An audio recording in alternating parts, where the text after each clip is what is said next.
It's great to be in the SEC. Thank you for tuning in to the SEC Recap Podcast. I'm your host, Ben Warren. Week 9 in the SEC, Tennessee makes its case for the number one team in the country with its 5th top 25 win on the season, by far the best resume in college football. Before we get into it, don't forget you can always check out the accompanying article for this podcast at secrecap.com. We're available anywhere you prefer to chug your podcast. You can also find us on YouTube. Don't forget to like, subscribe, get notified for new episodes each week, and follow us on Twitter at SEC Recap. Man, let's get into the results. From Week 9, Arkansas defeated Auburn on the Plains 41-27. Number 1 Georgia cruised over Florida in the cocktail party 42-20. Gamecocks' time in the AP Top 25 was very short-lived. Mizzou went on the road and dampened that sparkle 23-10. Ole Miss stayed on top of the Aggies in College Station 31-28 in probably the closest SEC game of the day. But the one to rule them all was number 3 Tennessee, dominating number 19 Kentucky in an orange and black Neyland Stadium 44-6. The nightmare at Neyland, they were calling it. The SEC keeps 5 teams in the AP Top 25. Of course, those are about to basically be irrelevant on Tuesday. But Georgia stays at number 1. Tennessee jumps up, technically tied with Ohio State at number 2, although they do have more first-place votes. Alabama stays at 6. Ole Miss at 11. LSU at 15. Kentucky falls out after that butt-whooping. Standings in the East, you got at the top spot Georgia, right behind them number 2 Tennessee, followed by Kentucky, South Carolina, Missouri, Florida, and Vandy. Over in the West, number 15 LSU, number 11 Ole Miss, number 6 Alabama, followed by Arkansas, Mississippi State, Auburn, and Texas A&M. I want to switch things up this week. Normally I go in and I hit the huddle. We talk about each team. We talk about the games. I want to start this week with my power rankings heading into week 10. Now, if you remember from the last couple weeks, I broke my power rankings down into tiers, 4 tiers to be exact. The top tier is elite, the handful of teams that I consider elite, and that applies to basically anyone in the country too. In the second tier, those are teams that could beat you, but could also lose by double digits if they have an off day. The third tier, look, at this point in the season, they're kind of the what you see is what you get teams. We kind of know what to expect. They're not the worst, but we know they're not going to just wow anybody on a week-to-week basis. And then at the bottom, the fourth tier, these are teams that aren't scaring anybody. Maybe they've scraped together a conference win or two, but nobody's on lookout or upset alert for these teams. So we'll start from the bottom. No surprises here, as I always like to say. Number 14, Vanderbilt. They have the fewest conference wins at 0. Nothing else to say about that, really. Then at number 13, I'm putting Auburn here. And as I'm recording this, the news is coming out that Brian Harsin has been fired right after they hired Mississippi State's athletic director away. John Cohen presumed that he's fired Harsin. They've negotiated the buyout. I actually wrote in my article that we'd have a lot more to talk about once they release Harsin. Don't know the full details, just know that it's around a $15 million buyout. But hey, Auburn fans, at least you're still above Vandy. We'll probably have more news on this later in the week. At number 12, Texas A&M. It shouldn't surprise anyone that the best offensive player besides Devon Achane, has been on the bench for this entire miserable season. I mean, seriously, where has Connor Wegman been, and why has he not even been in consideration? In one game, he throws for more yards than Johnson or King have averaged all season, and actually gave the Aggies a fighting chance in a ball game. Out of Florida, Auburn, LSU, Texas A&M has to beat 2 of those to get bowl eligible, assuming they win over UMass. They could probably do it. Maybe it starts this weekend with Florida, but I'm sure a lot of fans are just wanting to get out of this season already. Coming in at the top of the bottom tier, sorry, South Carolina, you just couldn't handle the success. You just couldn't handle it. I mean, honestly, though, ranking the Gamecocks at 25 following a home win over an obviously bottom-of-the-barrel Texas A&M program was maybe a complete overreaction. I mean, there was nothing impressive in that win. The Kentucky win was gift-wrapped with a bow on top without Levis in that game. This fluky little hot streak has cooled off, and I believe going on the road to Florida in a couple weeks will actually be a better litmus test for the Gamecocks, because a win in the Swamp would be an inscrutable win over a Florida team that is down, but that's still a solid football team. They still have solid talent offensively and defensively. They just haven't put together a complete game yet. So I think a win over Florida in the Swamp would bump South Carolina up out of this bottom tier for me, and probably move Florida down into the bottom tier. They got Vandy this week. I think a win over Vandy in Florida gets them to 7-5 on the season. So you're still playing for something. All right, moving up into my third tier.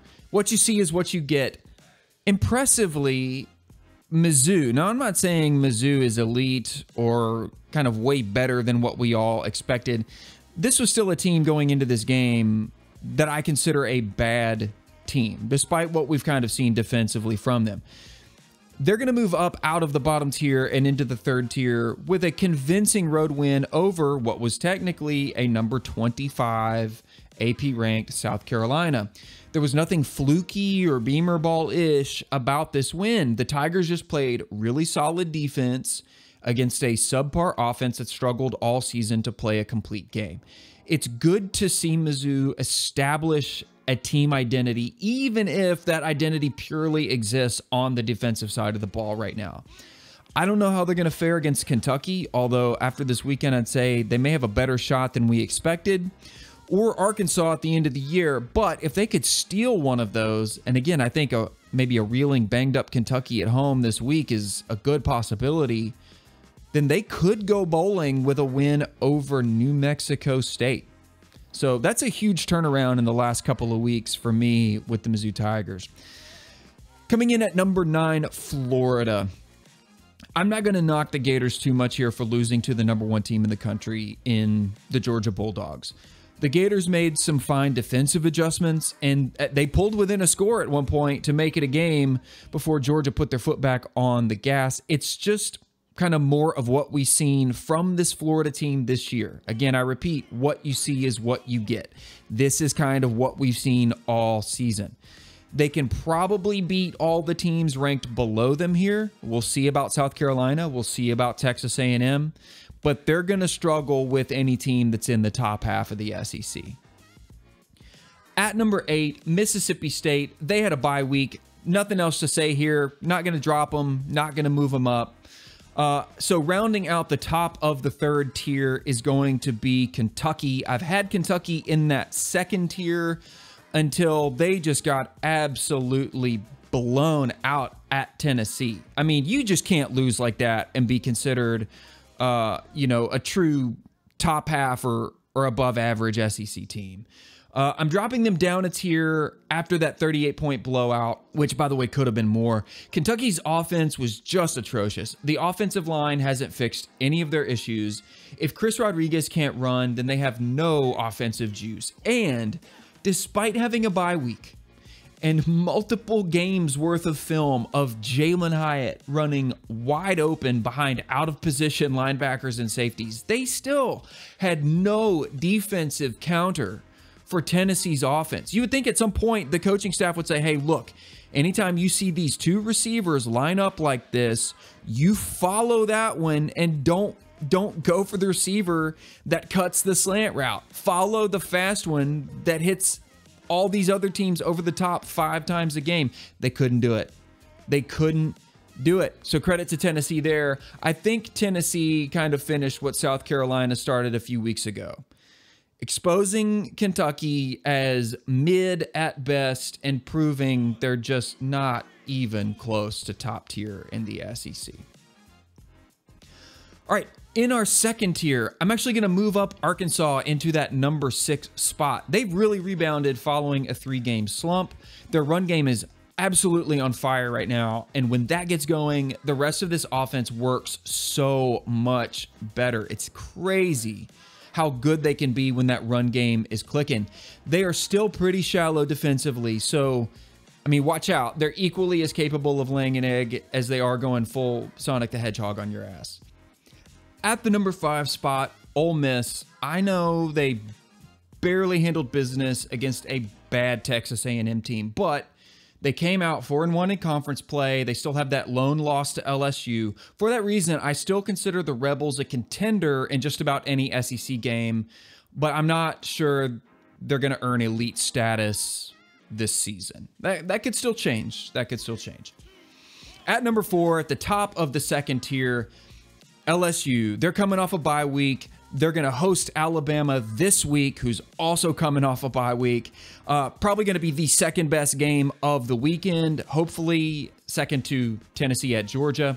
But the Tigers have been ascending in recent weeks after that embarrassing home loss to Tennessee. They will get the opportunity to prove themselves against another elite level opponent this weekend. And maybe, just maybe, the Tigers can earn elite status. Up into our top tier, our elite tier, number 3, Alabama. Like I said, coming off a bye week, they're going to roll into Baton Rouge for a game that could prove to be the de facto SEC West title game. A couple weeks ago, I would have said that game might have been Ole Miss, Alabama, but it's looking like, if LSU keeps playing the way they're playing, that game could decide the SEC West. At number 2, they had a great victory this weekend, but I can't move them into number 1, so they're staying number 2 in my power rankings, Georgia. They cruised to an easy win over the Gators. Gators have been down.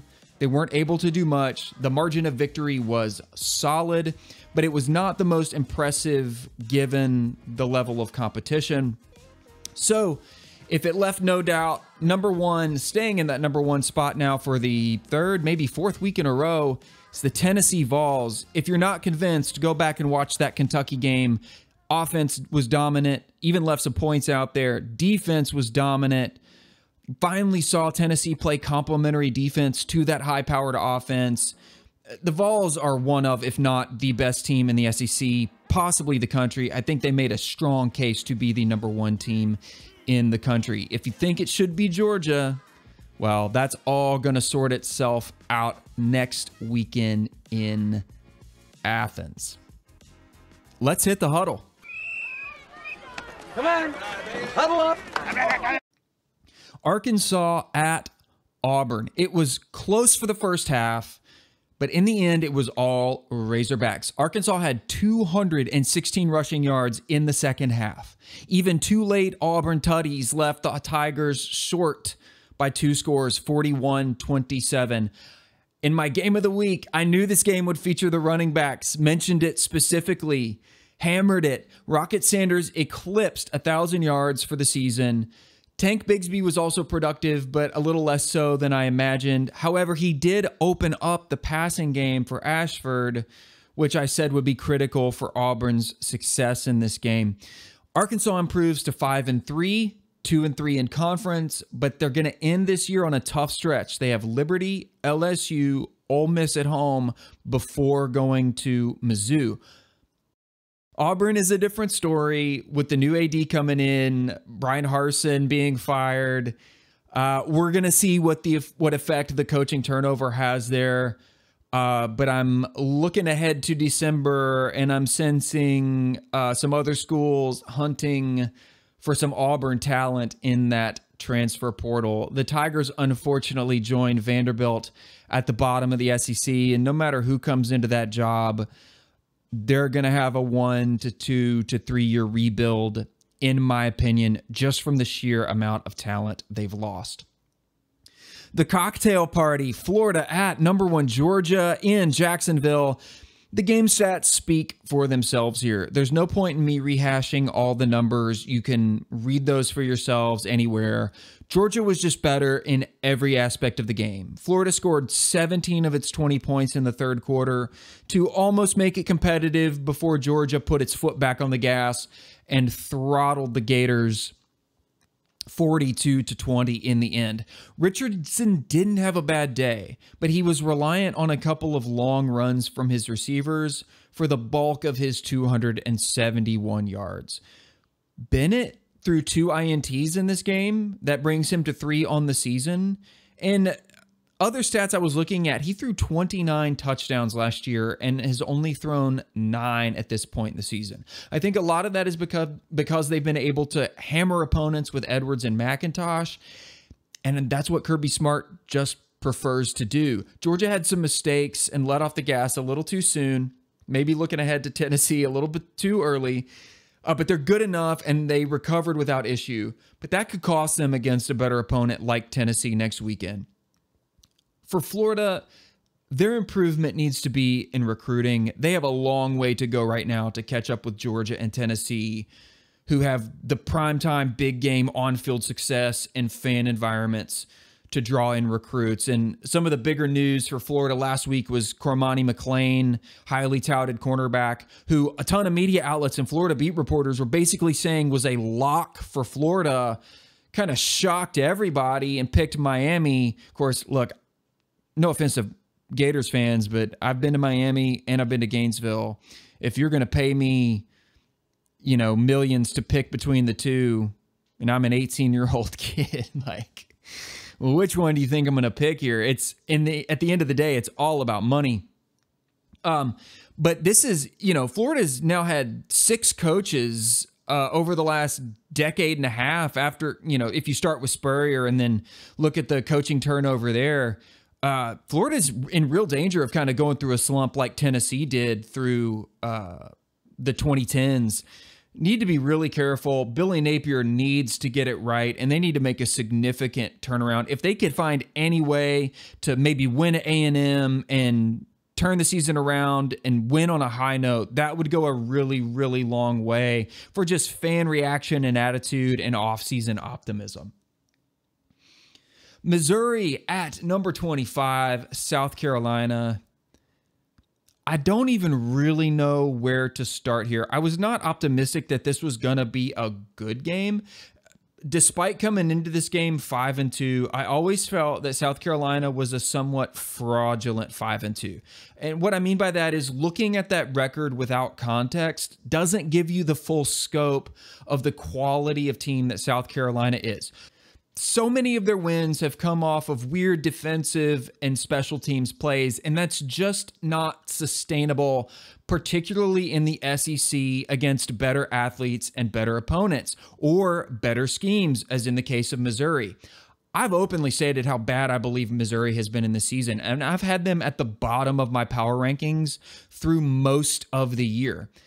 This game was bad on bad, but I honestly believed that South Carolina was better than Mizzou and would therefore get a win at home, even if that win was ugly. Missouri has a 33 ranked defense and the number 98th ranked offense. South Carolina has a 59th ranked defense and a 62 ranked offense. Brady Cook is 73rd overall with 6 tutties and 7 INTs. Spencer Rattler is 75th overall with 5 tutties and 9 INTs. Missouri absolutely had their way with South Carolina. And despite the low score, 23-10, it was never close. They held South Carolina to 200 yards of offense and just 32 yards rushing. Guys, you have Marshawn Lloyd, one of the better running backs in the league.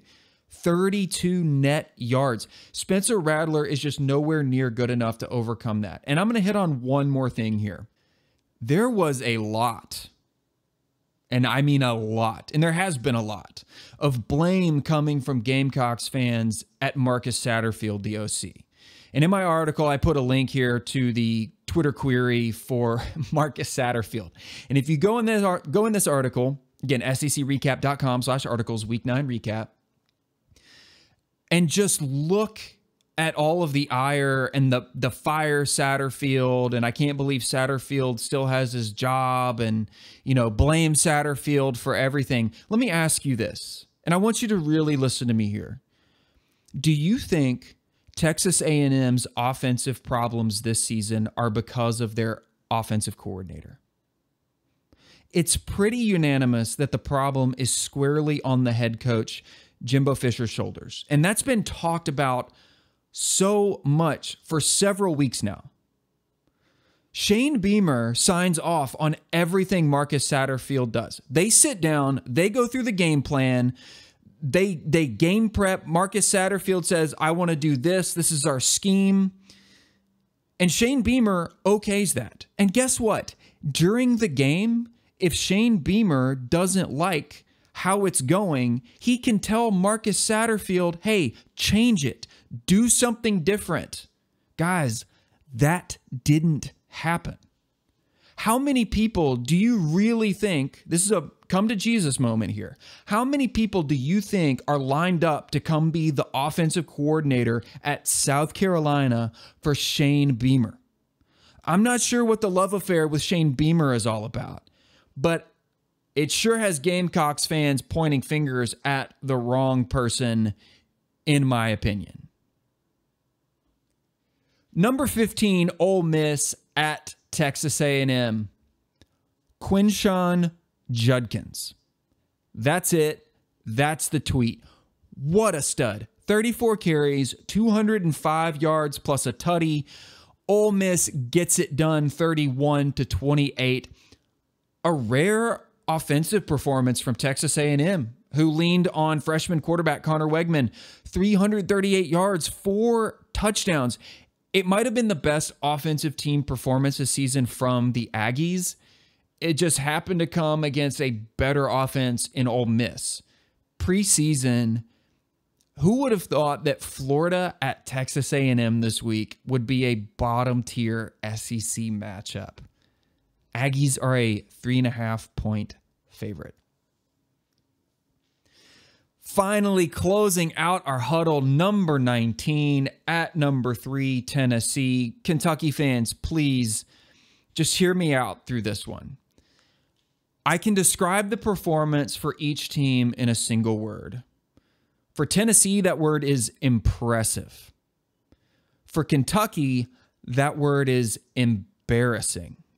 44-6 Tennessee. Tennessee dominated in a way that it's only done once earlier this season at LSU. Defense was spectacular. They played complimentary football. They intercepted Will Levis 3 times, held him to 98 yards on 16 attempts. They held Chris Rodriguez, one of the best running backs in the league, to 64 yards. Big physical dude. He had their lone score, and they missed on the extra point. Tennessee's offense just did Tennessee offense things. They moved the ball at will on the ground and through the air. They had 177 rushing, 245 passing. They changed tempos. They put together long drives to keep Kentucky's defense on the field. It wasn't just that high-powered, fast-paced tempo.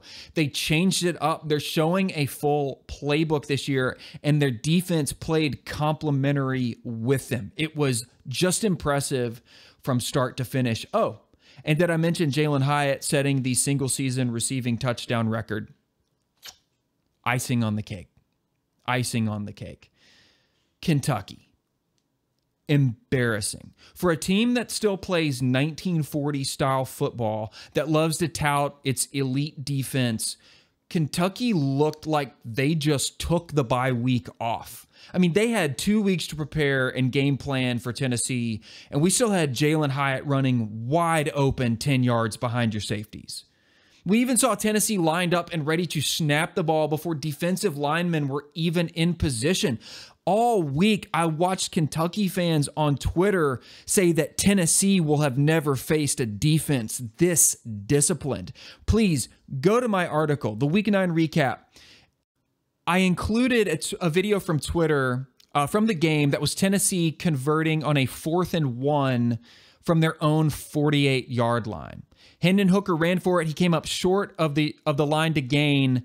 His lineman pulls him up, and they immediately go and get ready to snap the ball. Kentucky is like, I guess, celebrating the fact that they got a third down stop and they think Tennessee is going to bring the punt team on and they're looking to the sideline like they're going to get to substitute. And Tennessee is lined up and ready to snap the ball, and they do snap the ball before the linemen are even in position, and they just dive ahead for the first down. Mark Stoops is pissed. Look, you can talk about how good statistically your defense has been against other teams, but what I saw in this game was not an elite, disciplined defense. And if you go and watch that video, they're lucky that was just a 1-yard pickup. Jalen Hyatt had nobody on him at the bottom of your screen when they snapped that ball. He could have been at the 20 and caught a walk-in touchdown if Tennessee had felt a little more ballsy. Tennessee literally out-physicaled a Kentucky team that prides itself on being a physical football team. Here's my message to Kentucky fans, and this is serious. This is not Kentucky bashing. This is none of that, okay? The media did not do you any favors this week. The major sports media outlets were feeding you bucketfuls of BS all week because they wanted the narrative of an upset. For them, Kentucky upsetting Tennessee's dream season is a story that's going to drive a lot of clicks, a lot of views, a lot of ratings, and a whole lot of revenue. All week they fed you stories of, here's how Kentucky can upset Tennessee, and this Kentucky team is built to upset Tennessee. Tennessee's pass defense is 130th in the country, so Will Levis will have a career day. They told you for 2 straight weeks that it would be a trap game, that Kentucky was going to catch Tennessee looking ahead to Georgia. Look, I think I've made my point. They needed you to tune in, listen, read articles so they could generate ratings and revenue. This was never a good matchup for Kentucky. Why? Well, because Tennessee is legitimately good. Contrary to what you've been told, they're not a fraud, they're not a gimmick, and they're not lucky. Tennessee is just really, really good. And Kentucky learned that the hard way. That's going to do it for our huddle. Guys, before I get out of here, 2 episodes you are not going to want to miss this week. Game of the Week editions, number 6 Alabama at number 15 LSU, number 2 Tennessee at number 1 Georgia. Those are going to be out Thursday and Friday, but I've even got a bonus for you. I'm getting the band back together again. It's been a couple weeks. I gave them some off dates, some R&R, but I'm getting the band back together tomorrow. We're going to cover Tennessee, Georgia, Alabama, LSU, what it means for the SEC, what the national championship implications are. Going to have the whole crew on to talk about that. That should be out Wednesday. You are not going to want to miss that. Those episodes are always a ton of fun for us, and I hope they're a ton of fun for you as well. That's going to do it for today's show. Thank you so much for listening to the SEC Recap Podcast. If you're listening in audio form, please drop us a rating and review on Apple or Spotify. Please share it with your friends. We like to hit all the teams. We like to cover everything. Like to connect with the fans. So follow us on Twitter at SEC Recap. And if you're listening on YouTube, thank you. Please smash that like, subscribe to the channel, smash that thumbs up. Let's get our subscriber numbers up. YouTube's been really good so far, and we will be on here in video form very, very soon. Guys, have a great week. Stay tuned. We've got 3 episodes coming at you this week. It's going to be awesome. I literally wake up every day excited to sit down and write and record. I will see you guys later. And as always, it's great to be in the SEC right here on the SEC Recap.